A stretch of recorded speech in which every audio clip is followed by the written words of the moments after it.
Hey everyone, welcome back to another week of the Triple Play. This is your host, Danielle. What a week it has been on Rocky Top. The streak is over. Everyone is happy. Somehow there's an inflatable gator hanging from a telephone pole near the rock. I guess you could say jubilation is in full force, and we're going to talk about why in just a second. But I am joined this week by another veteran to the show, Matt Raymond, and a newbie, Robert Hughes. Robert, welcome to the show. What's up, guys? Are you excited to be here? Yeah. I guess you could say yeah. And to quote Laramie Tetzel. I guess you could say yeah. So we're happy to have Robert on the show. You guys are in the Pride, and there's a lot of pride on Rocky Top this week. Horrible segue into this game, but we're going to use it. Tennessee has ended the streak to Florida. 11 years of losing, 11 years of heartbreak, pain, and constant tears were met by joyful tears as Tennessee beats Florida 38-28 here on Rocky Top on Saturday. The Vols went into the half down 21-3. Hope looked lost for pretty much everyone. The Vols had 162 total yards, while Florida had 300 total yards going into the half. And then the Vols would turn around to score 38 unanswered points, 35 of those in the second half to win the game. How were you guys feeling heading into that halftime? Going into halftime, it was not a good feeling. Like you said, me and Robert were both in the Pride, and there was a set in yesterday's halftime show where I was standing right next to Robert at the end of a song, and once we got done with that song, I just turned to him. I'm like, dude, I hate football so much.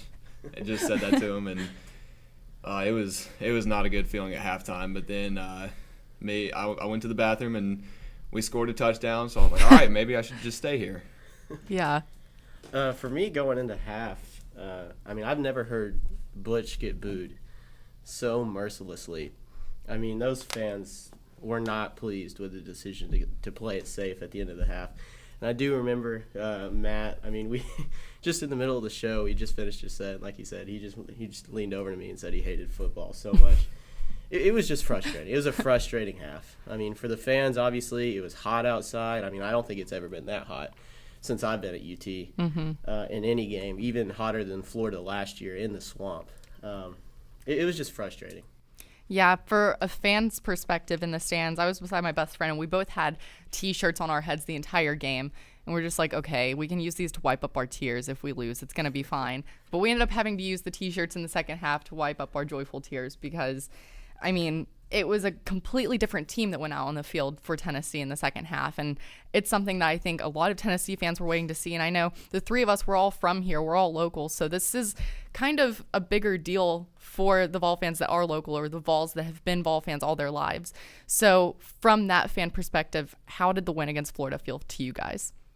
Well, me personally, I really just got into football in the last few years, once I was in high school. Mm-hmm. And so I really never ever experienced a win over Florida. And even just if somebody my age had been following football for the last 11 years, it's just been so long since we've had this feeling of beating Florida. Yeah. I think it's just one of those things that Vol fans are going to cherish for a long, long time, especially, or at least for the next year. Definitely.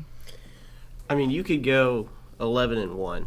The Tennessee Vols could. And if that loss is to Florida, people are going to be happy. We'd be in Atlanta for sure, but that would still be hanging over our heads. And like Matt said, I've been following football since I was a pretty young kid. My dad had season tickets growing up and everything. Mm-hmm.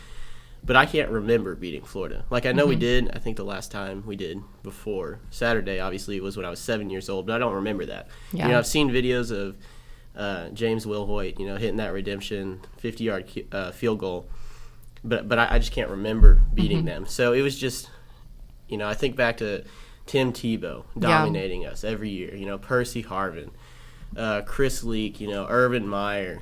Just thinking about all those, we just lose to Florida. That's what we do at Tennessee. And so to see us get that win, at the end of the game, we were playing Rocky Top. Well, the rest of the band was. I was crying my eyes out. I couldn't play. So that's how it felt for me. Yeah, for me, I was thinking back about it last week. All I thought about was the last time we beat Florida the whole week, and I was doing some research, and we've beat Florida before Saturday 4 times in my life: 1998, 2001, 2003, and 2004.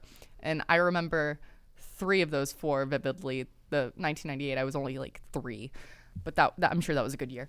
But it was a surreal experience just watching Tennessee beat Florida at home, because that's something I've always wanted to be a part of, is to see that happen in person, and it was just incredible. It's something I'm never going to forget. Whenever Tennessee was up by 10 points the first time around, I think it was 31-21 at that point, everyone around me is going crazy, and I couldn't even cheer. I just stood there just smiling smiling and crying, mostly crying. And it was just hard to believe that at that moment, we could have won it. And we ended up doing it.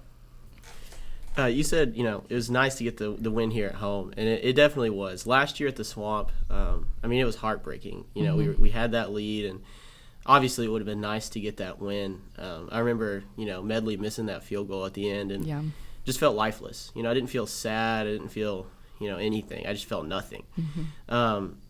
So I think it was a little bit even more special to come back to Knoxville, Checker Neyland, and get the win here. It meant something more because all the fans, everybody was here. The band was there. Checker Neyland, Smoky Grays. It all just kind of culminated, and it was good to see us win in Neyland against Florida. Definitely, and especially in front of a sellout crowd. I heard somebody at halftime, whenever Tennessee was down 21-3, it was some person behind me. They said, "Imagine the Vols losing to Florida in front of a sellout." They're like, "That's a total Tennessee move," and that kind of broke my heart to hear. I just wanted to turn around and say, but also Tennessee fans are known for having hope, even if it is a false hope. So, it's nice to see that false hope kind of breaking apart and a new streak beginning. This is now the second full day since the win, and what a time it is to be alive. But looking at the highs and lows from Saturday, let's talk especially about player performances. Who were the offensive and defensive players of the game for you guys? For me, offensive was easily Juwan Jennings. He came up so clutch so many times. He had that one catch over the back of the Florida linebacker. I think that's the play that really turned this game around for us. Defensively, it's Derek Barnett. I don't think you can argue anybody else. Derek Barnett, second half, just took over that game. Definitely. He was inches away from a pick six in the end zone. He batted down that ball. He had both hands on it. If he had hung on to that ball, that would have been another touchdown right there. Neyland would have exploded if that had happened. Oh, definitely. I definitely agree with Juwan Jennings, though, offensively. Obviously, Dobbs had an incredible game of his life. 319 passing yards, I believe 80 rushing yards. 1 yard short of the 400, but 5 total touchdowns.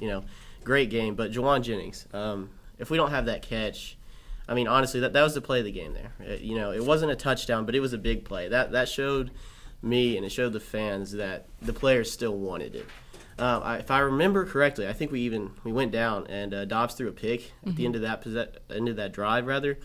But that didn't take the wind out of us, because that catch and the way we were moving the ball until that point really showed that the players, they hadn't given up yet. So Jennings, he's just such a scrappy player. Yeah. And, after he had that touchdown catch after just leaving Jalen Tabor in the dust, he went over and was firing up the crowd and firing up his teammates, and he's probably one of our best players on offense, and just his emotions in the game, I think that really helped us. I'd agree with that. I think for me offensively, Dobbs is the ultimate pick. He had the biggest turnaround I've seen from a Tennessee quarterback in a long time. I'm sure there have been other great ones, but that one stood out to me. Like you said, Robert, 319 yards, 4 touchdowns, and 2 interceptions. One of those did happen in the first half, but the first half was just rough because he only had 80 passing yards, which was just brutal to see, especially from a quarterback like Dobbs. And he ended up being the SEC Offensive Player of the Week, and Derek Barnett did win the SEC Co-Defensive Lineman of the Week. But on defense, the player that jumped out to me was Colton Jumper, because he was finally making the plays that he's been needing to make all season. He took over a leadership role. The defense was struggling without Cam Sutton. Jalen Reeves-Maben, I think he didn't play at all during the second half. I didn't see him out there on the field. I think he played a couple snaps at the very beginning of the second half, and then didn't play the rest of it. It was awkward not seeing him out there. So for Colton Jumper to stand out like he did with Barnett, I think that was huge for him, especially heading into the rest of the tough stretch that the Vols have ahead. Jumper saved a touchdown. Yeah. He had the most tackles on the team. I believe he had 8 combined total tackles. But I mean, that ball was in the Florida receiver's hands. I mean, he definitely, that would have been a touchdown. And Jumper just stuck his hand out and just did enough to get his fingertips on it and keep Florida from scoring on that drive. So definitely props to Jumper. You know, fans have been hating on him. I think he's gotten a lot of tough love that he honestly didn't deserve. He missed tackles, you know, and sometimes it looked like the game was a little bit too big for him, but he stepped up this game. He was ready to go. He's been waiting a long time for him, so props to him. Definitely. I mean, like you said, he has been waiting, and the criticism that he's been facing from fans, I really do feel like it's been unfair. You know, you can see he's putting his heart into the game, but it is tough for him to make the breaks like the other players can, like a Reeves Maben can, like Cam Sutton can, and just like Barnett. So it was good to see him stepping up in the adversity that the Vols were facing on defense.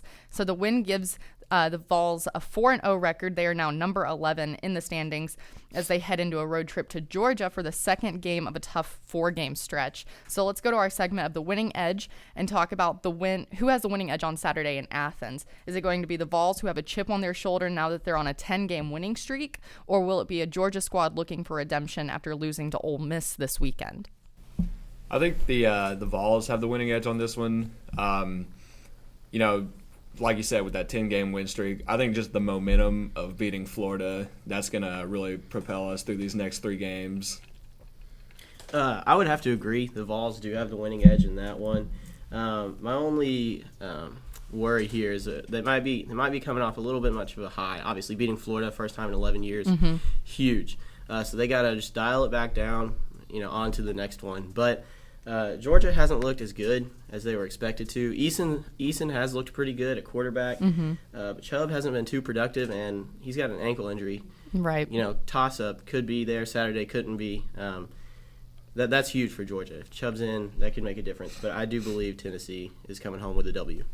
I would agree. I mean, there's so many things stacked in Tennessee's favor going into this game. Georgia has definitely been struggling since Mark Richt was taken out of the coaching realm there, which is still so mind-boggling to believe that you can have a Georgia team without Mark Richt. It kind of breaks my heart still just looking at this Georgia team and not seeing Richt on the sidelines.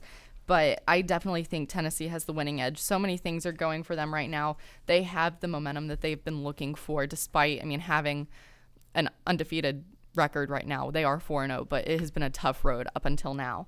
So there are 7 teams in the top 25 for the AP this week, with LSU falling out after their loss to Auburn. Those teams are Alabama at number 1, Texas A&M at number 9, Tennessee at number 11, like we just said, Ole Miss at 16, Arkansas 20, Florida 23, and then Georgia getting in there at number 25. So what SEC game stood out to you this week besides the obvious choice of Tennessee beating Florida? I'd have to say Ole Miss, Georgia. Ole Miss, you know, they came into the game 1-2. People said they looked really bad. And obviously those scores aren't good. You know, you come in 1-2. I believe they were ranked number 11 preseason and had dropped down a long ways. But keep in mind, they were up 21 points against the number 1 team in the country. And when they played Florida State, I believe Florida State was the number 4 team in the country. They had a chance to win those games against some of the best defenses in the nation. They just blew the lead. You know, they just weren't able to hang in there. And I think, you know, they showed Saturday that once they get up, if they hold that lead with that defense, they're one of the best teams in the SEC, despite their record. Yeah, I'm going to have to go with Arkansas and Texas A&M. Ooh, that's a good one. A&M, they came out and just pretty much dismantled Arkansas. And Arkansas is a very good football team. They can possess the ball for a long time. In this game specifically, they had it for almost 40 minutes of the 60 minutes of playing time. And, you know, A&M, they just came out and just showed them who the better team was. Trevor Knight had an incredible game. Went 12 of 22 for 225 yards, 2 touchdowns, had 10 carries and 157 yards rushing and 2 more touchdowns. So Texas A&M's the real deal in the SEC West. I think Alabama could have some competition there. I agree with that. A&M's been a team that I've kind of been watching. I know last week I said that my SEC team to watch was Missouri, but that's just because of the potential there. But A&M is definitely a team to be afraid of in the SEC West. But I would say that my game of the week that stood out was Ole Miss, Georgia, like you said, Robert. But it's mainly because of Jacob Eason. he didn't have the best showing that people have been expecting from Eason. He was 16 for 36 on 137 yards, no touchdowns with 1 interception. So it shows that he can be stopped. And also, like you mentioned, Nick Chubb going down, that's crucial, but that's kind of been the storyline with Georgia and Tennessee the past few years. It's like he's always just been a toss-up, and it's kind of weird. You don't really know what to expect with it. He is the heart of that offense. So it's going to be interesting heading into Saturday to see how Georgia can perform without him, and if Eason's going to be able to step up with the passing game and maybe make some rushes to get the ball moving. And so going back to the AP top 25 real quick, LSU fell out because of their loss to Auburn. But LSU also lost head coach Les Miles. They fired him on Sunday afternoon, along with offensive coordinator Cam Cameron. After that loss, 18-13 to Auburn, they're currently 2-2 overall with a 1-1 record in the SEC. So, are you surprised by this firing? The timing, yes, and I know in the pre-show Periscope, I said they should have done it last year when they were talking about it, but I've kind of been thinking about that since I said that. And Les Miles, he's one of the greatest coaches in college football right now. And, I mean, everybody loses big games. He's lost a couple more in the past couple years than maybe some other people, but he's, I believe, the second winningest coach in LSU football history. And basically, the basic gist of why they were about to fire him last year was because he couldn't beat Nick Saban. Right. And I heard this on ESPN, but it's just get in line because not a lot of people, unless your name is Hugh Freeze, a lot of people don't beat Nick Saban. Right. I was, like Matt said, I was kind of surprised about the timing of it this year. You're 4 games in. You come off a tough loss against Auburn, which, granted, Auburn is not a great team. Right. But that hurts your football program. Doing it in the smack dab in the middle of the season before some crucial games coming up. You've got Florida in 2 weeks at the Swamp. You've got Ole Miss, I believe, 4 weeks from now. And then you've got a bye week, and then Alabama. Right. Maybe they should have waited and seen how they come out in that stretch. Because, losing to Auburn, like I said, they're not a great football team.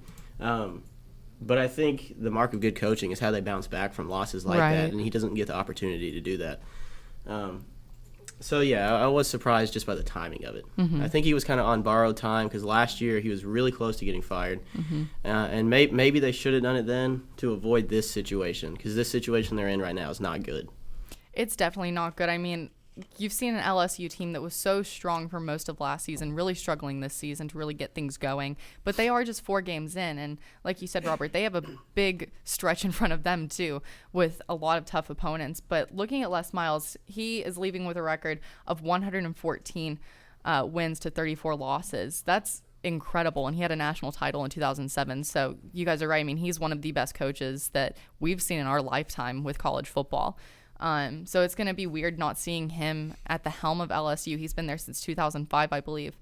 So it's going to be a weird transition, I think, for the Tigers, especially right now, with it being the middle of the season. Yeah, they have put in Ed Orgeron as the interim head coach, but it just makes you wonder what kind of style of play we're going to be seeing from LSU in the weeks to come. So it's weird. I mean, most people saw it coming, I feel like, but it's still going to be awkward to see an LSU team without Les Miles on the field. It's kind of just like with Georgia and Mark Richt. It's going to be a big transition, I think. So that's kind of been the storyline with college football recently, but that's just kind of how it goes. So with the position open for the first time since 2004 at LSU, it's known for having big names. We've seen Saban there before as well. So who do you think is the next coach that's going to take over the Bayou Bengals team?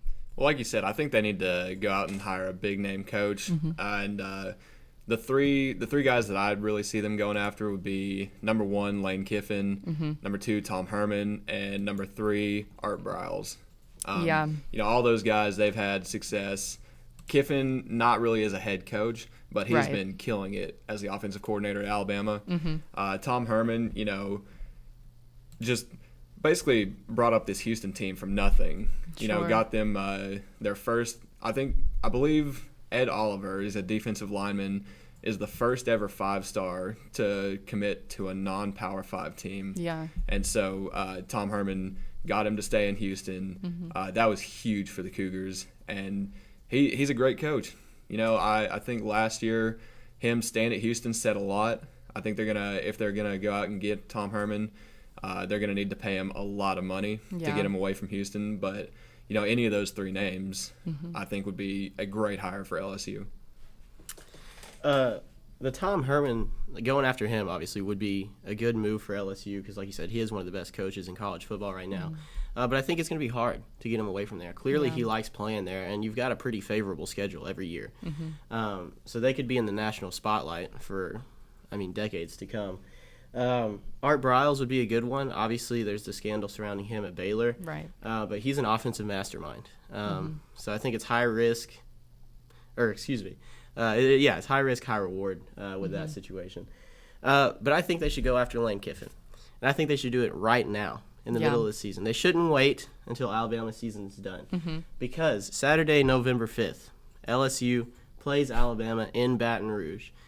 Lane Kiffin needs to leave right now for LSU, coach up that team, and then be back in Baton Rouge to beat his ex-team on November 5th. That is the most Lane Kiffin move possible, and it needs to happen for college football. I think if that happened, I'd be pretty okay with Lane Kiffin as a coach. I'd be pretty okay with that. Yeah, I think the situation itself would make it okay just to see Alabama lose like that, because it would be the most Lane Kiffin way for a team to lose, which would be somehow ingenious. I guess that's the word I'm looking for. My mind's kind of boggled at the thought. Because Lane Kiffin was one of the ones I was looking at just for the sheer comedy of it all. That I know that's a horrible way to go about a coaching search, but I think comedically that would be fantastic to see that happen with such a big game on the horizon in November. But other names, definitely Tom Herman's a top one. But another name that I noticed yesterday whenever I was just kind of like looking at coaches around the college football scene, Jimbo Fisher jumped out at me. I don't think he would leave Florida State by any means because he's built this team. But with the right amount of money, could LSU get him just so he can be in the SEC? Because everyone goes about saying ACC will never beat the SEC. So if Jimbo Fisher somehow got in the SEC to show that he's capable of being in the SEC, could that trigger some arguments and everything? Maybe. Will he leave Florida State? Most likely not. But if any team could try to get him there, I feel like LSU could be one of the teams, Alabama being the other one, but I don't see Saban leaving there anytime soon. So it's going to be an interesting next few weeks probably, depending on how long LSU takes to get another coach in, unless they want to just stick with Ed Orgeron for the time being.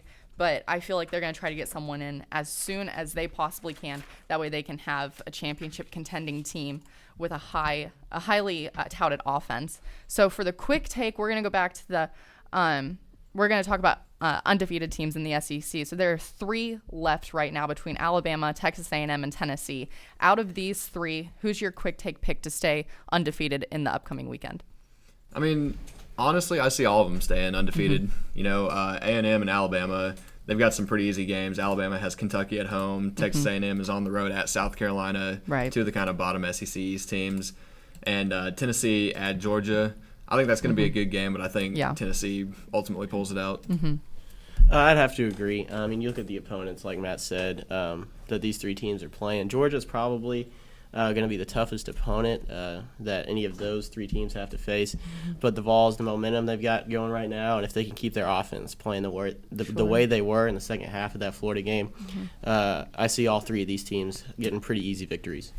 Yeah, I agree. I think all 3 will stay undefeated. I think the one that stands the toughest chance of being undefeated after this next week is Tennessee, and I hate to say that, but, Jacob Eason could turn this team around for Georgia, especially at home. Athens is not a fun place to play in. Any place in the SEC is not a fun place to play in, honestly. So it'll be I think Tennessee will pull it out. I think all 3 will stay undefeated, but if there's one that faces a tougher threat, I think it is definitely Tennessee against Georgia. But we'll see what happens. That game is going to be Saturday at 3:30, and it'll be on CBS.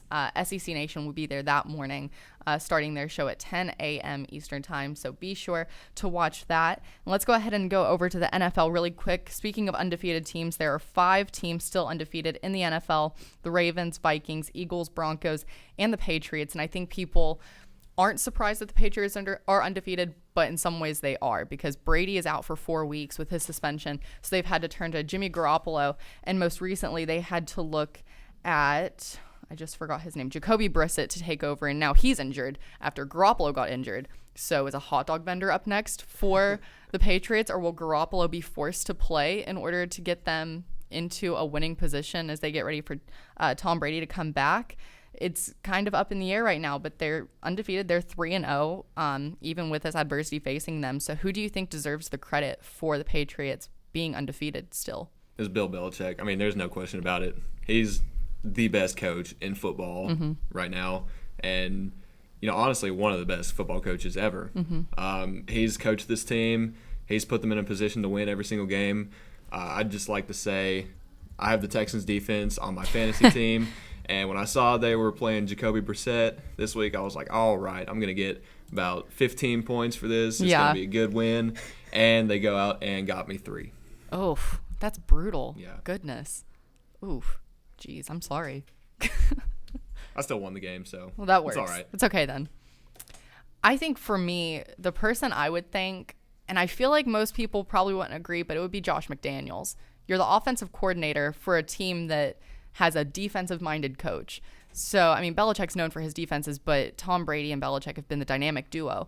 But you have to thank Josh McDaniels in some ways, too. But he's been known for having good offenses because he was at the Broncos before he came to New England. So you go from one high-tempo offense to another, a highly touted offense. So I would say that thanks falls on him because he must be doing something pretty impressive with the quarterbacks there. I mean, yeah, you do have Tom Brady, who most people look at as just the end all be all with quarterbacks in the NFL, but for him to be able to work with a player like Garoppolo, who was also really highly sought after he graduated from Northern Illinois, but Jacoby Brissett, I knew nothing about him honestly going into this game, but now I feel like everyone knows everything about him just because of how incredible he was. So I would say the thanks falls on Josh McDaniels to be able to work with a team like he is to make sure that they can win. I think it's a step up for him, definitely, to be able to coach this team for the offense. So in week 3 of the NFL, what games or teams specifically stood out to you? As a Panthers fan, it was disappointing, but the Vikings versus Panthers game was pretty surprising. Cam Newton was sacked 6 times in that game behind a good, all-pro players, offensive line. Cam Newton being as big as he is and as elusive as he is, to be sacked 6 times is extremely impressive. So props to the Vikings defense. But I'd have to say, don't sleep on the Philadelphia Eagles. Yeah. They are the other undefeated team in the NFC right now. They're averaging 31 points a game, and they're only giving up 9 a game. Yeah. That defense has been stout. If you're averaging 31 offense and only giving up 9 on defense each game, you're going to play pretty deep in the playoffs. And right now, with the rest of the NFC East looking the way it is, it's the Eagles to lose. Right now, in this point of the season, you've got to say they're the favorite to win the East and probably the NFC as a whole. Yeah, you just got to think about the Rams and how they passed up on Carson Wentz and took Jared Goff instead. Everybody in LA has to be kicking themselves for that.